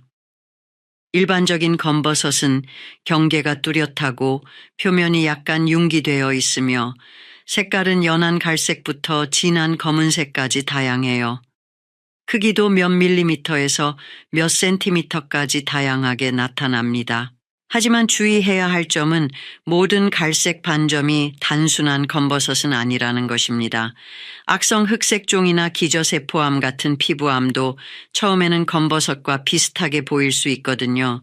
따라서 갑자기 크기가 커지거나 색깔이 진해지거나 모양이 불규칙해지거나 가렵거나 아픈 증상이 있다면 반드시 전문의 진료를 받으시기 바랍니다. 국내 한 대학병원에서 실시한 연구에 따르면 검버섯으로 병원을 찾은 환자 중에서 약 3%가 실제로는 피부암이었다고 합니다. 이는 결코 무시할 수 없는 비율이에요. 따라서 검버섯 관리도 중요하지만 정확한 진단을 위한 전문의 상담도 함께 받으시는 것이 좋습니다. 그럼 이제 본격적으로 검버섯을 관리하고 예방하는 방법들을 알아보겠습니다. 첫 번째 해결책은 천연 재료를 활용한 홈케어 방법입니다. 앞서 김순덕 할머니 사례에서 보셨듯이 알로에베라는 검버섯 관리에 매우 효과적인 천연 재료예요. 알로에베라를 사용하는 방법은 정말 간단합니다. 먼저 알로에베라 잎을 깨끗이 씻어서 가시 부분을 제거하고 반으로 갈라주세요. 그리고 안쪽에 투명한 겔 부분을 숟가락으로 긁어내서 검버섯 부위에 발라주시면 됩니다. 하루에 2번 아침 세안 후와 저녁 잠자리에 들기 전에 발라주시는 것이 좋아요. 알로에베라가 없으시다면 레몬과 꿀을 활용한 팩도 좋은 방법입니다. 신선한 레몬 반 개의 즙을 짜서 천연꿀 1스푼과 섞어주세요. 이 혼합물을 검버섯 부위에 발라주고 15분 정도 기다린 후 미지근한 물로 씻어내시면 됩니다. 레몬에 들어있는 구연산과 비타민C가 각질 제거와 미백 효과를 도와줍니다. 또 다른 효과적인 방법은 감자를 활용하는 것입니다. 신선한 감자를 얇게 썰어서 검버섯 부위에 올려두고 10분 정도 기다린 후 제거해 주세요. 감자에 들어있는 비타민C와 전분 성분이 피부 재생을 돕고 색소 침착을 완화시켜 줍니다. 이 방법은 특히 눈가나 입가 같은 민감한 부위에도 안전하게 사용할 수 있어요. 양파즙을 활용한 방법도 있습니다. 양파 하나를 갈아서 즙을 내고 이 즙을 면봉에 묻혀서 검버섯 부위에 살짝 발라주세요. 양파에 들어있는 황화합물과 퀘르세틴 성분이 항산화 작용을 해서 검버섯 완화에 도움을 줍니다. 다만 양파즙은 자극이 있을 수 있으니 처음에는 조금씩 발라보시고 이상이 없으면 계속 사용하세요. 토마토도 검버섯 관리에 좋은 재료입니다. 익은 토마토를 으깨서 검버섯 부위에 발라주고 20분 정도 기다린 후 씻어내세요. 토마토의 풍부한 라이코펜 성분이 강력한 항산화 작용을 해서 피부 손상을 회복시키고 새로운 검버섯 생성을 예방해 줍니다. 이런 천연 재료들을 사용할 때 주의할 점이 있습니다. 먼저 패치 테스트를 해보세요. 팔 안쪽 같은 민감하지 않은 부위에 조금 발라보고 이상 반응이 없는지 확인한 후 사용하시기 바랍니다. 또한 이런 천연 재료들은 즉각적인 효과를 기대하기보다는 최소 2-3달 이상 꾸준히 사용해야 효과를 볼 수 있다는 점을 기억해 주세요. 두 번째 해결책은 올바른 식단 관리입니다. 우리가 먹는 음식이 피부 건강에 미치는 영향은 생각보다 훨씬 큽니다. 특히 항산화 성분이 풍부한 음식들을 꾸준히 섭취하면 검버섯 예방과 개선에 큰 도움이 됩니다. 비타민C가 풍부한 과일들을 매일 드세요. 키위 1개에는 하루 필요한 비타민C의 100%가 들어있고 귤 2개 정도면 하루 권장량을 충족할 수 있어요. 딸기, 파인애플, 오렌지도 비타민C가 풍부한 과일들입니다. 이런 과일들을 하루에 2-3번 나누어서 드시면 체내 항산화 능력을 높일 수 있습니다. 녹차도 검버섯 관리에 매우 좋은 음료입니다. 녹차에 들어있는 카테킨 성분은 강력한 항산화 작용을 해서 활성산소로부터 피부를 보호해 줍니다. 하루에 3-4잔 정도의 녹차를 마시면 피부 건강뿐만 아니라 전체적인 건강 개선에도 도움이 됩니다. 다만 카페인에 민감하신 분들은 오후에는 드시지 않는 것이 좋아요. 베타카로틴이 풍부한 채소들도 꼭 드세요. 당근, 단호박, 고구마, 시금치 같은 주황색이나 짙은 녹색 채소들에는 베타카로틴이 풍부하게 들어있어요. 베타카로틴은 체내에서 비타민 A로 전환되어 피부 재생을 돕고 멜라닌 생성을 조절하는 역할을 합니다. 견과류도 검버섯 예방에 도움이 됩니다. 아몬드, 호두, 브라질너트에는 비타민 E와 셀레늄 같은 항산화 성분이 풍부하게 들어있어요. 하루에 한 줌 정도의 견과류를 간식으로 드시면 피부 건강에 좋습니다. 다만 견과류는 칼로리가 높으니 적당량만 드시는 것이 중요해요. 콩류와 생선도 검버섯 관리에 도움이 되는 음식들입니다. 콩에 들어있는 이소플라본 성분은 피부 탄력을 유지하고 콜라겐 생성을 촉진시켜 줍니다. 또한 등푸른 생선에 풍부한 오메가3 지방산은 피부 염증을 줄이고 건강한 피부를 유지하는 데 도움을 줍니다. 물을 충분히 마시는 것도 매우 중요합니다. 하루에 최소 8잔 이상의 물을 마셔서 체내 노폐물을 배출하고 피부에 수분을 공급해 주세요. 물 대신 당분이 많은 음료를 마시면 오히려 피부 노화를 촉진시킬 수 있으니 주의하시기 바랍니다. 반대로 피해야 할 음식들도 있습니다. 설탕이나 정제된 탄수화물이 많은 음식들은 체내 염증을 증가시키고 피부 노화를 촉진시킵니다. 또한 과도한 음주나 흡연은 활성산소 생성을 늘려서 검버섯 형성을 촉진시키니 되도록 피하시는 것이 좋아요. 세 번째 해결책은 생활습관 개선입니다.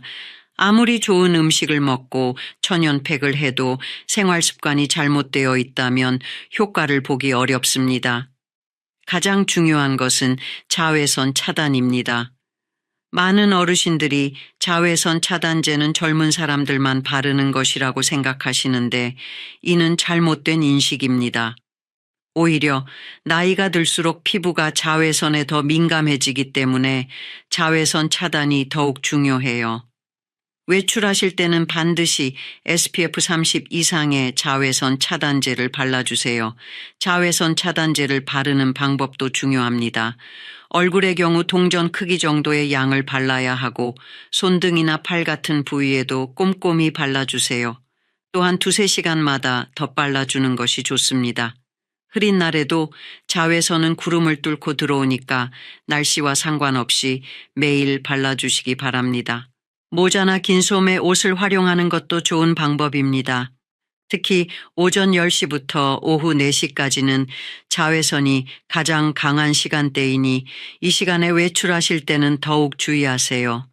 챙이 넓은 모자를 쓰시고 가능하다면 긴 소매 옷을 입어서 팔과 어깨 부위도 보호해 주세요. 규칙적인 각질 제거도 검버섯 관리에 도움이 됩니다. 일주일에 1~2번 정도 부드러운 스크럽제나 수건을 이용해서 각질을 제거해 주세요. 하지만 너무 세게 문지르면 오히려 피부에 자극을 줄 수 있으니 부드럽게 마사지하듯이 해주시는 것이 중요합니다. 충분한 수면도 피부 건강에 매우 중요합니다. 잠을 자는 동안 우리 몸에서는 성장 호르몬이 분비되면서 손상된 피부 세포를 재생시키고 복구하는 작업이 이루어져요. 하루에 최소 7시간 이상은 주무시려고 노력하세요. 스트레스 관리도 빼놓을 수 없는 부분입니다. 만성적인 스트레스는 호르몬 불균형을 일으켜서 피부 노화를 촉진시킵니다. 산책이나 독서, 음악 감상 같은 자신만의 스트레스 해소법을 찾아서 꾸준히 실천하시기 바랍니다. 정기적인 피부 관찰도 중요합니다.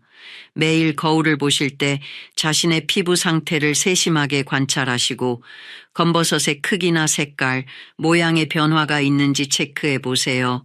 변화가 있다면 주저하지 마시고 피부과 전문의와 상담을 받으시기 바랍니다. 지금까지 말씀드린 3가지 해결책을 정리해 보면 천연 재료를 활용한 홈케어, 올바른 식단 관리, 그리고 생활 습관 개선입니다. 이 3가지를 함께 실천하실 때 가장 좋은 효과를 보실 수 있어요. 만약 이 영상이 도움이 되셨다면 좋아요 버튼을 눌러주시고 구독도 해주세요. 여러분의 건강한 피부를 위한 더 많은 정보를 계속 전해드리겠습니다. 이제 계절별로 주의해야 할 점들과 약물 복용 시 유의사항에 대해 말씀드리겠습니다. 검버섯 관리는 계절에 따라 조금씩 다른 접근이 필요해요. 먼저 봄철에는 자외선 양이 급격히 증가하는 시기이므로 자외선 차단에 특별히 신경 써야 합니다. 봄에는 꽃가루나 미세먼지 때문에 피부가 예민해지기 쉬워요. 이런 외부 자극 물질들이 피부에 염증을 일으키면 검버섯이 더 진해질 수 있습니다. 외출 후에는 반드시 깨끗하게 세안하시고 순한 보습제를 발라서 피부 장벽을 강화해 주세요. 또한 봄철에는 신진대사가 활발해지므로 앞서 말씀드린 천연팩들의 효과도 더 좋게 나타날 수 있어요. 여름철에는 강한 자외선과 높은 온도, 습도 때문에 피부 관리가 가장 까다로운 시기입니다. 땀을 많이 흘리면 자외선 차단제가 쉽게 지워지므로 자주 덧발라 주셔야 해요. 또한 에어컨 사용으로 인한 피부 건조도 주의해야 합니다. 여름에는 수분 공급에 특히 신경 쓰시고 차가운 알로에 겔을 사용하면 피부 진정 효과까지 함께 얻을 수 있습니다. 가을철에는 급격한 온도 변화와 건조한 공기 때문에 피부가 민감해지기 쉬워요. 이 시기에는 보습에 중점을 두고 관리하시는 것이 좋습니다.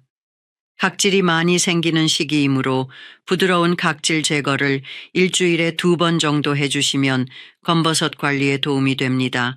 또한 가을에는 비타민이 풍부한 제철 과일들을 많이 드시는 것도 좋은 방법이에요.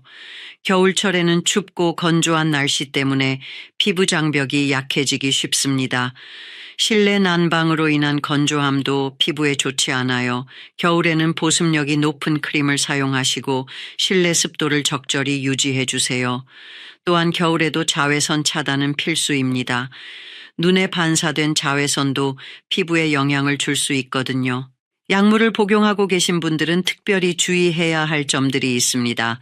일부 약물들은 광감작성 반응을 일으켜서 자외선에 더 민감하게 만들 수 있어요. 특히 고혈압 약물 중 일부, 항생제, 소염진통제 등이 그런 경우가 있습니다. 혈압약을 드시는 분들 중에서 이뇨제 계열 약물을 복용하시는 경우 피부가 자외선에 더 민감해질 수 있어요. 따라서 평소보다 더 철저한 자외선 차단이 필요합니다. 또한 일부 항생제는 복용 기간 동안 피부가 햇빛에 쉽게 타고 색소 침착이 생기기 쉬우니 주의하셔야 해요. 당뇨병 약물을 복용하시는 분들도 피부 관리에 신경 써야 합니다. 당뇨병이 있으면 상처 치유가 늦어지고 감염 위험이 높아지므로 검버섯 부위를 긁거나 자극하지 않도록 주의하세요. 또한 혈당 조절이 잘 되지 않으면 피부 노화가 촉진될 수 있으니 약물 복용과 함께 식단 관리도 철저히 하시기 바랍니다. 아스피린이나 와파린 같은 혈액 희석제를 복용하시는 분들은 피부에 상처가 생겼을 때 출혈이 오래 지속될 수 있어요. 따라서 검버섯 부위를 관리할 때 너무 세게 문지르거나 자극적인 제품을 사용하지 마시고 부드럽게 관리해 주세요. 스테로이드 계열 약물을 장기간 복용하시는 분들은 피부가 얇아지고 상처 치유가 늦어질 수 있습니다. 이런 경우에는 천연 재료를 사용한 팩도 조심스럽게 적용하시고 처음에는 짧은 시간 동안만 사용해 보시기 바랍니다. 갑상선 약물을 복용하시는 분들도 주의가 필요해요. 갑상선 기능에 이상이 있으면 피부 재생 능력이 떨어지고 색소 침착이 쉽게 생길 수 있습니다. 따라서 약물 복용과 함께 꾸준한 피부 관리가 더욱 중요합니다. 어떤 약물이든 새로 복용을 시작하시거나 기존 약물을 변경하실 때는 담당 의사 선생님께 피부 관련 부작용에 대해 문의해 보세요. 또한 검버섯 관리를 위해 새로운 제품이나 방법을 시도하실 때도 복용 중인 약물과의 상호작용 가능성을 고려하시기 바랍니다. 특히 한약을 복용하시는 분들도 있으실 텐데 일부 한약제는 광감작성 반응을 일으킬 수 있어요. 당귀, 감초 등 일부 약제가 그런 경우인데 한약을 복용하시는 동안에는 자외선 차단에 더욱 신경 쓰시기 바랍니다. 이제 여러분들이 자주 궁금해하시는 질문들에 대해 답변 드리겠습니다. 첫 번째 질문은 검버섯이 완전히 없어질 수 있는지에 대한 것입니다. 안타깝게도 한번 생긴 검버섯을 완전히 없애는 것은 쉽지 않아요. 하지만 꾸준한 관리를 통해서 상당히 옅게 만들 수 있고 새로운 검버섯이 생기는 것을 예방할 수 있습니다. 의학적 치료법으로는 레이저 치료, 화학적 박피, 냉동 치료 등이 있지만 이런 방법들도 완전한 제거보다는 개선의 목적을 두고 있어요. 또한 치료 후에도 자외선 차단과 피부 관리를 소홀히 하면 다시 생길 수 있습니다. 따라서 치료와 함께 평생에 걸친 꾸준한 관리가 필요하다고 보시면 됩니다. 두 번째 질문은 검버섯과 기미의 차이에 대한 것입니다. 많은 분들이 이 둘을 혼동하시는데 실제로는 다른 피부 질환이에요. 기미는 주로 호르몬 변화에 의해 생기는 반면 검버섯은 나이와 자외선 노출에 의해 생깁니다. 기미는 경계가 불분명하고 넓은 면적에 나타나는 반면 검버섯은 경계가 뚜렷하고 개별적으로 나타나는 특징이 있어요. 또한 기미는 임신이나 폐경기처럼 호르몬 변화가 큰 시기에 주로 생기고 치료 후에도 호르몬 상태에 따라 재발할 수 있습니다. 반면 검버섯은 나이가 들면서 점진적으로 생기고 한번 생기면 자연적으로 없어지는 경우는 거의 없어요. 따라서 정확한 진단을 위해서는 피부과 전문의와 상담을 받아보시는 것이 좋습니다. 세 번째 질문은 검버섯이 유전되는지에 대한 것입니다. 검버섯 자체가 직접 유전되는 것은 아니지만 피부 타입이나 멜라닌 생성 능력 등은 유전적 영향을 받을 수 있어요.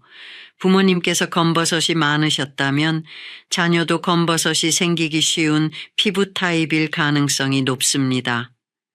하지만 유전적 소인이 있다고 해서 반드시 검버섯이 생기는 것은 아니에요. 자외선 차단과 올바른 피부 관리를 통해서 충분히 예방할 수 있습니다. 오히려 가족력이 있으신 분들은 더 일찍부터 예방에 신경 쓰시면 검버섯 발생을 크게 줄일 수 있어요. 네 번째 질문은 검버섯에 좋다는 제품들이 정말 효과가 있는지에 대한 것입니다. 시중에는 검버섯 개선을 위한 다양한 화장품들이 나와 있어요. 이런 제품들 중에는 실제로 도움이 되는 것들도 있지만 과장된 광고를 하는 경우도 많습니다. 효과적인 성분으로는 하이드로퀴논, 트레티노인, 비타민C, 알파하이드록시산 등이 있어요. 하지만 이런 성분들은 농도가 높으면 피부 자극을 일으킬 수 있으므로 전문의와 상담 후 사용하시는 것이 좋습니다. 특히 하이드로퀴논은 장기간 사용하면 오히려 피부에 해로울 수 있으니 주의하셔야 해요. 제품을 선택하실 때는 성분을 꼼꼼히 확인하시고 자극적인 성분이 들어있지 않은지 살펴보세요. 또한 제품만으로는 한계가 있으니 앞서 말씀드린 생활 습관 개선과 함께 사용하시는 것이 중요합니다. 무엇보다 너무 빠른 효과를 기대하지 마시고 최소 2-3달은 꾸준히 사용해 보시기 바랍니다. 이제 여러분도 오늘부터 7일 동안 검버섯 관리 도전을 시작해 보세요. 첫째 날에는 집에 있는 알로에나 레몬으로 천연팩을 만들어 보시고 둘째 날부터는 비타민C가 풍부한 과일을 하루 2번씩 드세요. 셋째 날에는 자외선 차단제를 구입해서 매일 바르는 습관을 만들어 보시고 넷째 날에는 녹차를 우려서 하루 3잔씩 마시기 시작하세요. 다섯째 날에는 거울을 보며 자신의 피부 상태를 자세히 관찰하고 사진으로 기록해 두시고 여섯째 날에는 충분한 수분 섭취와 함께 감자나 토마토 마스크를 해보세요. 일곱째 날에는 한 주 동안의 변화를 점검하고 앞으로의 관리 계획을 세워보시기 바랍니다. 이렇게 7일만 실천해도 피부에 긍정적인 변화를 느끼실 수 있을 거예요. 감사합니다. 안녕하세요, 어르신 여러분. 오늘은 정말 중요한 이야기를 해드리려고 합니다. 혹시 요즘 소화가 잘 안 되시거나 등이 아프다며 나이 탓이라고 생각하고 계시지는 않나요? 많은 분들이 이런 증상을 단순히 나이가 들어서 생기는 자연스러운 현상이라고 여기고 넘어가십니다. 하지만 이런 증상들이 때로는 우리 몸이 보내는 매우 심각한 경고 신호일 수 있다는 사실을 아시나요? 특히 췌장암은 침묵의 살인자라고 불릴 만큼 초기에 발견하기 어려운 암입니다. 하지만 완전히 증상이 없는 것은 아닙니다. 오늘 제가 말씀드릴 5가지 초기 증상 중에서 2개 이상이 나타나신다면 반드시 병원에 가보셔야 합니다.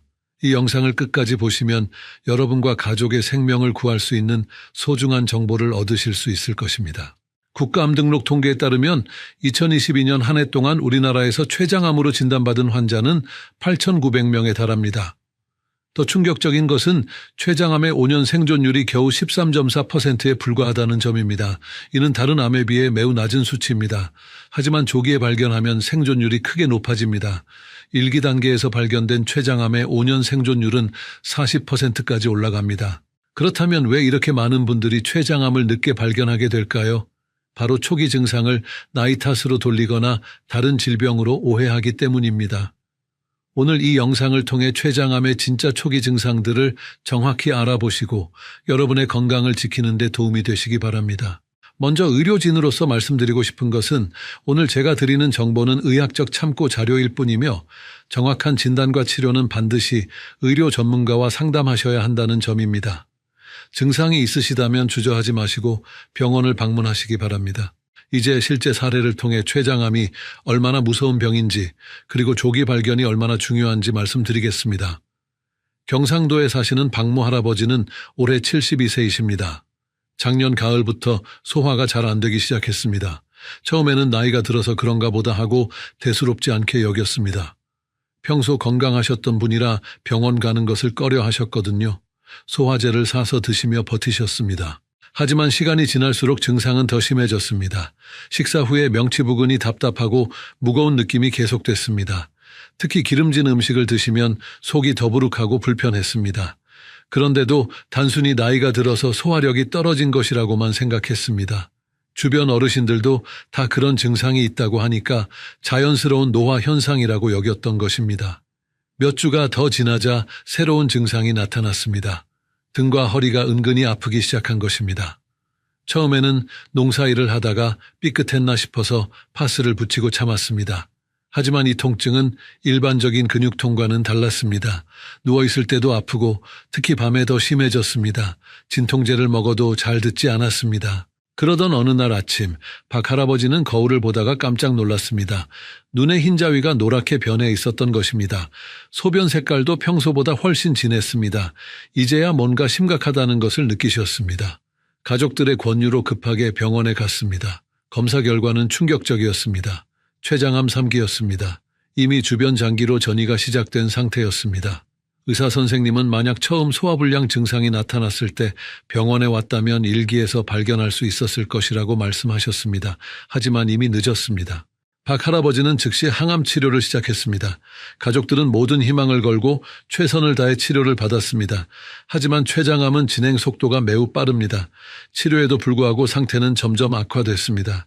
식욕이 떨어지고 체중이 급격히 감소했습니다. 통증도 더욱 심해져서 일상생활이 어려워졌습니다. 결국 첫 증상이 나타난 지 겨우 9개월 만에 박 할아버지는 세상을 떠나셨습니다. 가족들은 처음 소화불량이 시작됐을 때 좀 더 일찍 병원에 갔더라면 하는 후회로 가슴이 아팠습니다. 단순히 나이 탓이라고 넘겼던 그 증상들이 사실은 췌장암의 초기 신호였던 것입니다.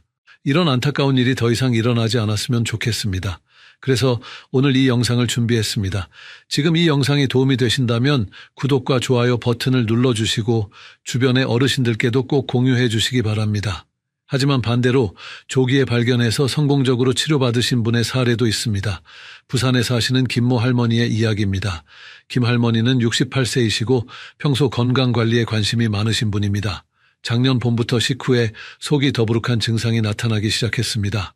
처음에는 나이가 들어서 그런가 보다 하고 넘어가려 했습니다. 하지만 며칠 더 지켜보니 증상이 계속됐습니다. 특히 기름진 음식을 드신 후에는 소화가 더 안 됐습니다. 평소 좋아하시던 삼겹살이나 튀김 요리를 드시면 속이 무겁고